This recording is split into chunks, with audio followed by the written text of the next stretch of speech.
Hey guys, Chris here, and I'm a Ukrainian Canadian. Today is May 17th, 2024, and let's get to the news happening in Russia. And I'll start with Russia because it's been a very hot night, specifically in Krasnodar.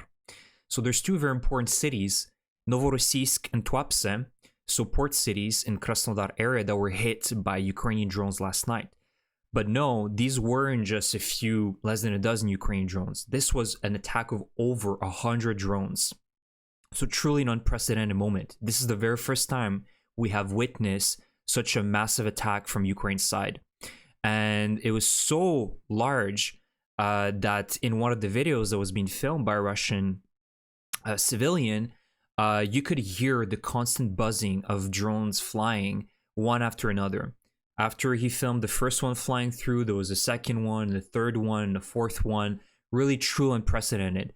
And this is really great news. Honestly, we all should be proud of ourselves because this is our donation. This is what our fundraisers and our help for Ukraine is providing this the resources necessary to build these drones, to develop them and make them even tougher and pack a bigger punch.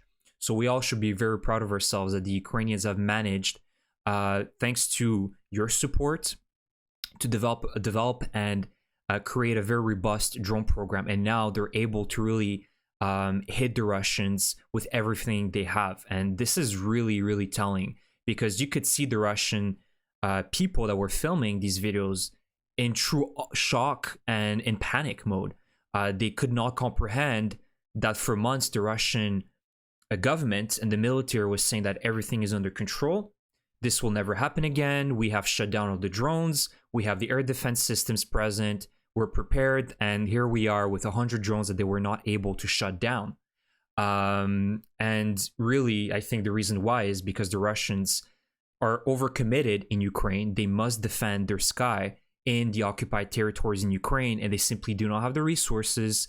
And they're unable to allocate these air defense systems, whether it be Pantsers or other groupings, to defend these very crucial institutions, buildings, oil terminals, you name it. And Novorossiysk, in the city of Novorossiysk, the Ukrainians hit the port, which is a very crucial port, one of the most important one for the Russians. They export their fuel and their grain and other goods through this port, through the Black Sea. And you could see that over several dozen Ukrainian drones struck this port, as you can see this first image. And they also hit the city of Tuapse, where there's a very important oil refinery and oil terminal as well. So this is really, really great news. Unprecedented attack. I think it's the very first time we have witnessed such a massive scale attack from Ukraine's side. And I can only hope that this is going to get better for the Ukrainians and only worse for the Russians, as Russia simply is unable to defend its sky, and it shows yet again. And again, what really indicates that is that during this drone attack by the Ukrainians, you could only hear during the first few hours of the Ukrainian drone attack small arms munitions, but nothing else. And then I think the Russian soldiers completely gave up because they realized that it was useless. And that is really telling. So that means that it will only get worse, not only in the Black Sea, but most likely the Ukrainians will start utilizing them deeper within Russia at a much bigger scale than previously believed. So this is a really significant development. I'm not saying this is a game changer, but certainly this will impact the Russian mood and the Russian citizens that are thinking that this war doesn't have its consequences. And thankfully, the Ukrainian sanctions are the best type of sanctions because we know that unfortunately, the West is still buying Russian oil, Russian gas. They're still able to find loopholes to sell. And unfortunately, this doesn't leave the choice for Ukraine but to do its own type of sanctions. And thankfully, the Russians are very good at intercepting these drones with their own oil refineries and oil terminals. So it will only get worse, I believe. So the other news I wanted to share with you guys is, of course, a few nights ago, the Ukrainians also utilized the American ballistic missiles, the ATACMS, to hit the Baalbek military airfield. And here we can find the very first few satellite images proving that they were able to destroy some very juicy targets. So it is confirmed, at the very least through these images, that 2 MiG-31s were destroyed. And if you guys don't know, the MiG-31s carry the very brutal Kinjal missiles that the Russians are launching on a weekly basis on Ukrainian cities and other buildings. So it's very good news because the Russians don't have the capacity to build new MiG-31s. These are Soviet airplanes, and Russia doesn't have the capacity to build these types of airplanes. They can still build some jet fighters, but these are the more modern, I think, bombers like the Su-30. But the MiG-31s, they cannot build them anymore. At least one, perhaps 2 MiG-29s were destroyed. There's also rumors of an Su-27 being destroyed or damaged. An S-400 system was also destroyed, very expensive air defense system.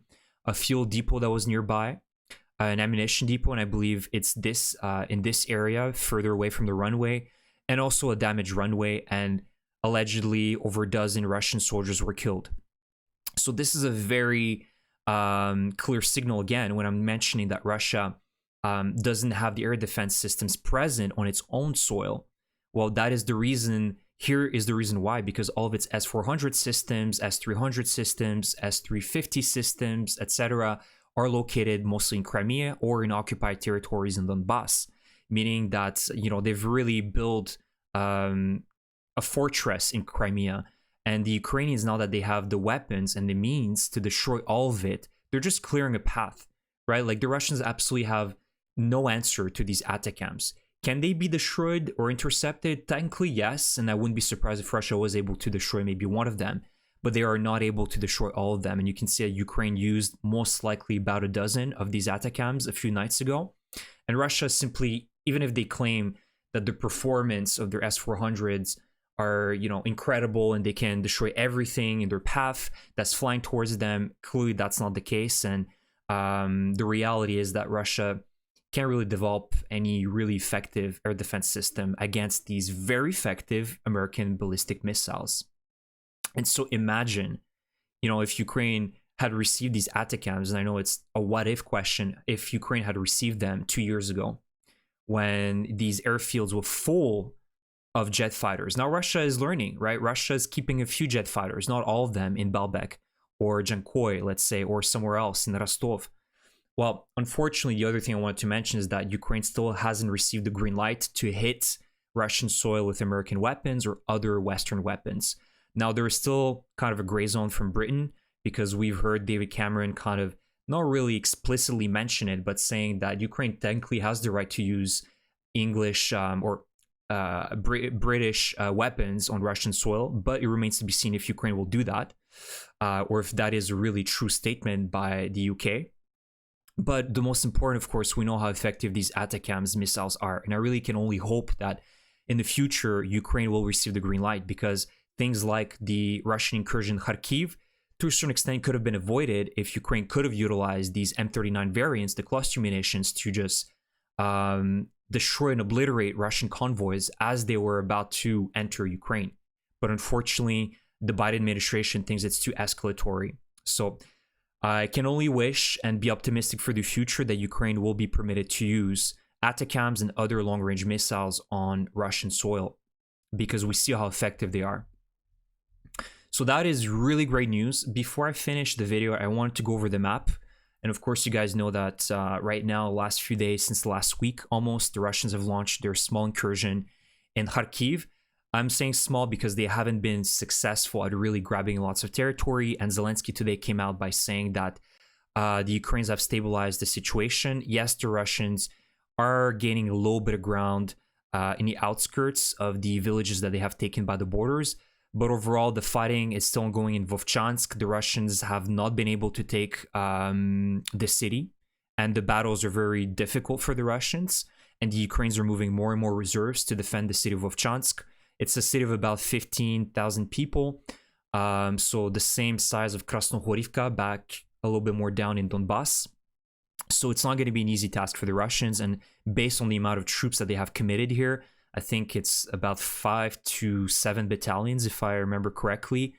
It's just nearly not enough to really make a big push and a big breakthrough. I think it's just a matter of destabilizing, as I've said, the Ukrainian forces extend their defenses, commit more reserves and more troops that could be utilized somewhere else. We understand that. And now there is even talks, as I've mentioned previously, of the Russians perhaps attacking in Sumy.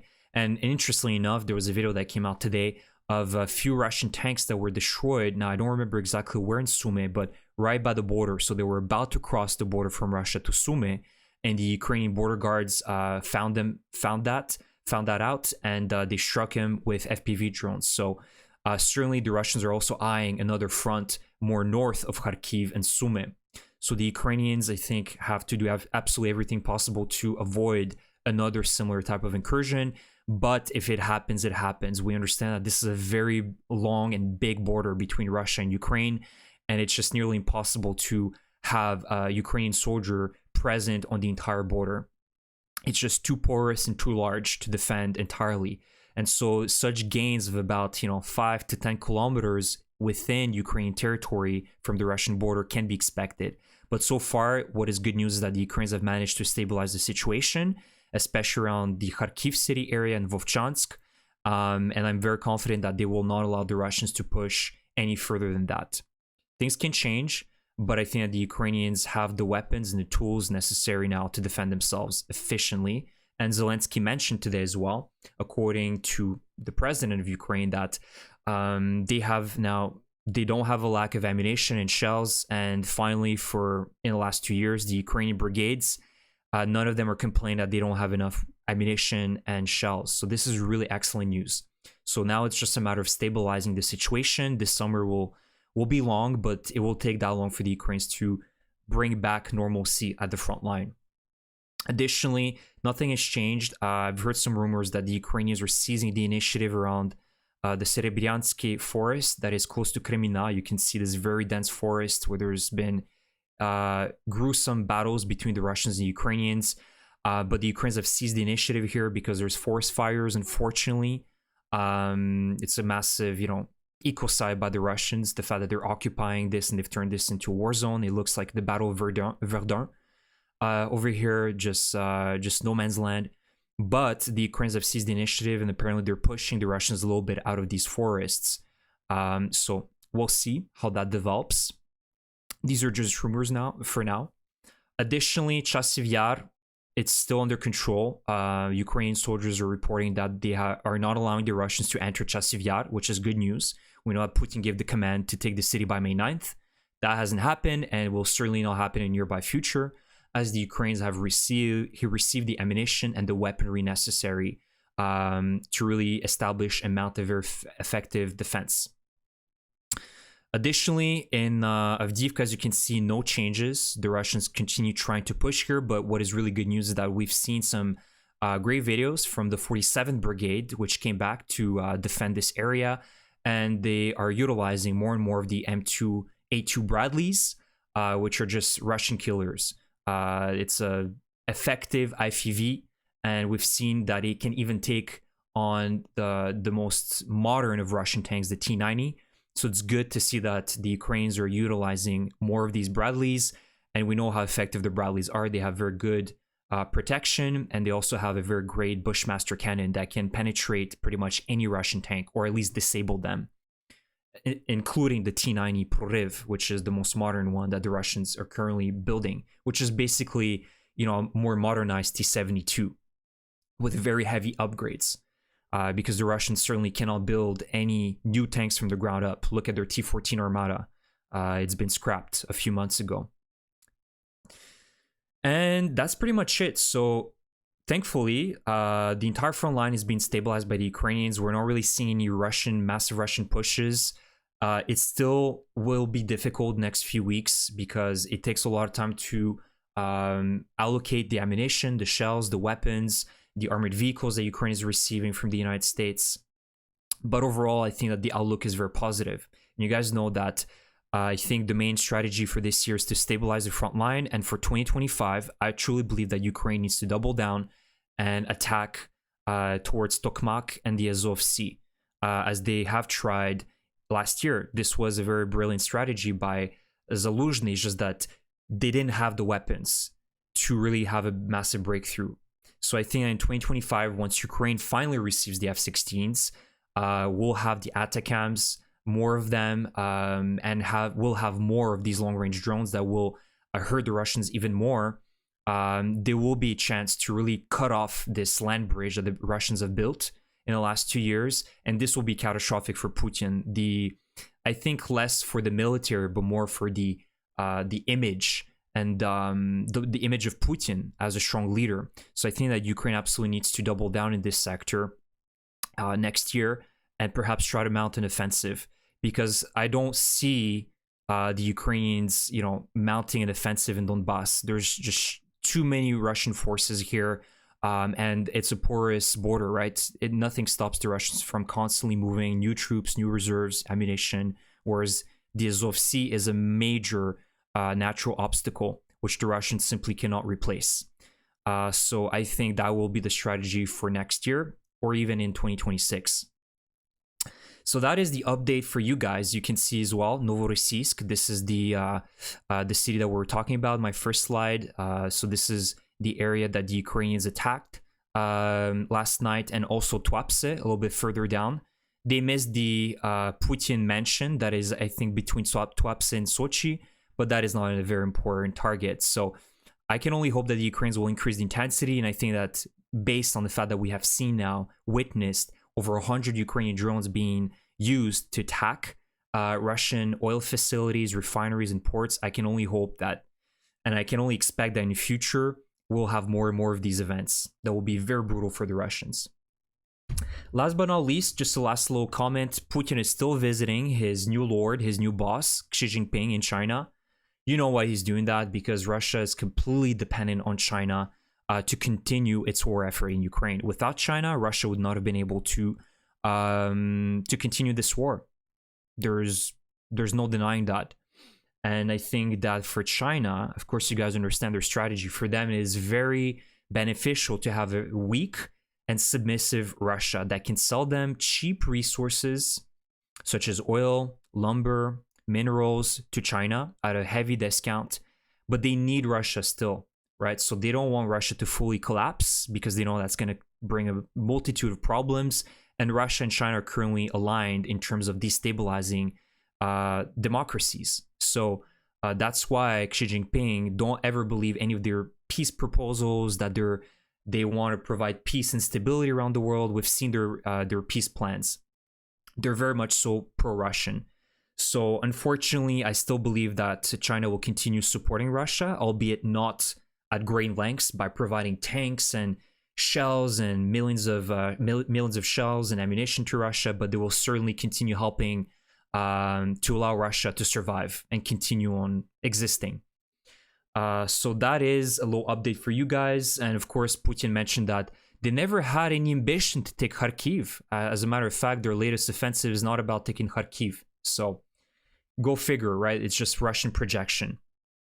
So that's the video for today, guys. I hope you enjoyed this quick update. I talked a lot about many things that happened the last few days. So let me know your comments, your opinions about any of the topics I covered today. And again, a huge thank you for your support, not only for this channel, but for the Ukrainian cause. You can see that your donation, the fundraisers that we're all, pitching into are really making a big difference. And who could have expected it? Truly, 2 years ago, nobody gave a fighting chance for Ukraine. And now we're seeing the Ukrainians strike Russia with hundreds of drones, and they have no answer, and they're in full panic mode. So that is really telling. We're making a difference, and let's continue. Let's continue supporting Ukraine. With that, thank you so much. Slava Ukraini!